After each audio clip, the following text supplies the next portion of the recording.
Conservative Gamers. A slight deviation from the Atlas collection. I would like to talk about System Shock, which, no pun intended, has turned out to be a bit of a shock in terms of how good this game is, how much I'm enjoying it. I haven't finished it yet. I'm about 6 levels into the game, which is about halfway. And when I say levels, I mean literally levels, getting in an elevator and going up to the next level. This is a game that was on my radar for a long time. I did want to play the original game and made an attempt, but couldn't get it to run. And that's often the case with these old PC games. Sometimes it can be really difficult to get running on modern hardware, modern systems. So I was glad that there was a remake, and I eventually got around to picking it up. I did buy it digitally at first for the Xbox Series S, didn't get around to playing it. Then I picked up this copy for my PlayStation 5, and I decided to eventually dive in and found this to be a surprisingly good game. Initially, when I first started playing, I thought, yes, this is a good FPS, that sounded like BS coming out my mouth, not BS.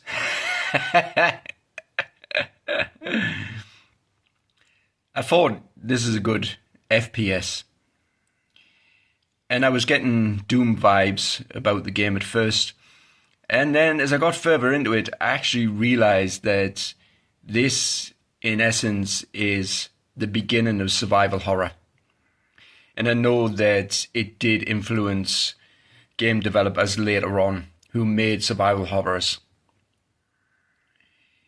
I'm just going to talk about some of the reasons why I think this is a survival horror, even though it's an FPS shooter. Let's think about some of the old survival horror games. The difference here is that this is FPS, first person. A lot of the old survival horrors were third person with fixed camera angles to create atmosphere and jump scares. This one doesn't have the fixed camera angles. It is an FPS, as I've said. However, there are jump scares in this game. Not as frequently, but it does have some, and it does have lots of atmosphere, which I think has been enhanced in this version by the use of lighting and sound effects. You have to manage your inventory in this game, which is something that you had to do in old school survival horrors. You have to think about what items you want with you, and you have to think about what weapons you want because you've got limited space. And this will determine how easy it is to travel through certain levels. It'll determine how easy it is to battle against certain enemies. And you also have the use of a cargo lift in the game so that you can store items and pick them up on another level, exchange them with ones that you have in your inventory if you wish to do that. There's the use of health items in this game, which you would find in old school survival horrors. There's also horrific enemies, which you would find in old school survival horrors. Not surprising, given that horror is in the title. In this game, it's a mix because this is very much a cyberpunk horror. So there's a mix of enemies, some that are cyborgs, some that are just robotics, or robots, robotically enhanced enemies, shall we say.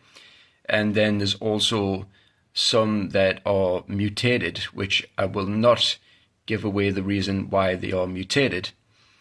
But there's very much the vibe of old school zombie games. What else do we have going on in System Shock that you would find in some of the old school survival horrors?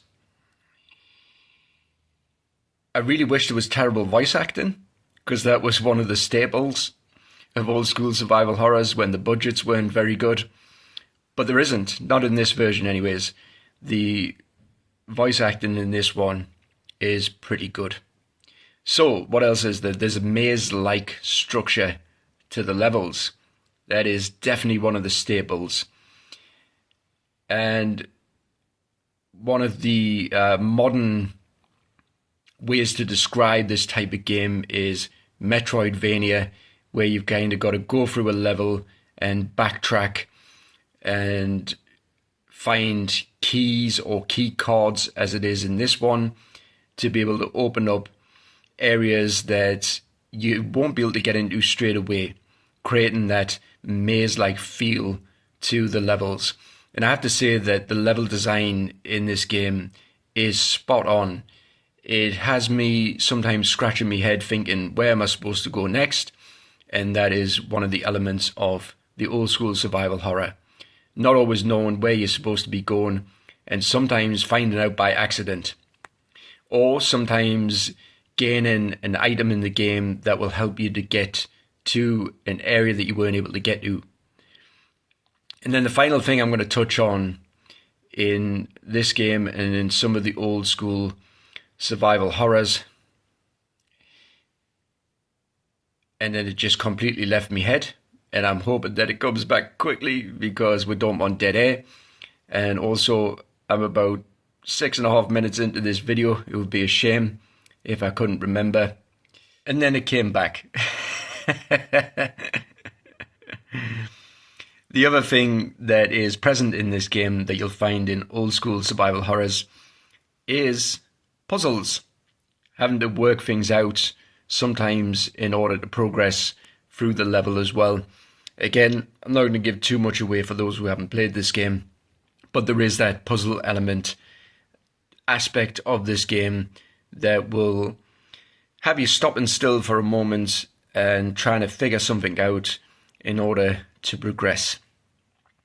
Overall, I would give this game, I'm going to be very generous because I haven't finished it yet as well. The score might change, but I'm going to be very generous and say an 8 out of 10 for this game. I highly recommend it to anybody who hasn't played System Shock, who wants to play it, who was thinking about playing the old game and has no way of doing that. This is the way to play the game today.